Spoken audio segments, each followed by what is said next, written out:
子亡くしてすごい悩んでていくら説得してもなんか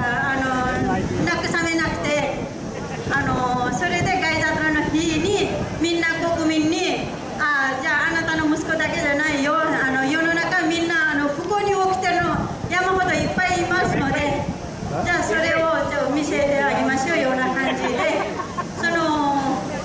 町中に人に声をかけてじゃあ不幸にある家庭からみんなガイザトラを見せてくださいような感じに国民に声かけたらそういうのをみんなが出てるようになって王様に説得してもらった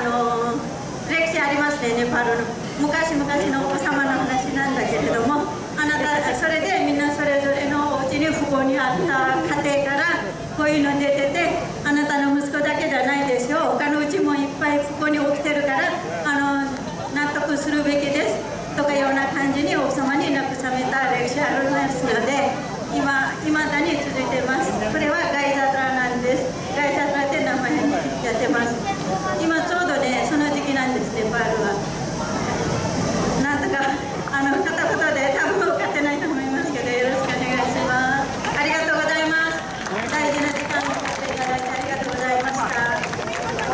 はい、説明の方ありがとうございます。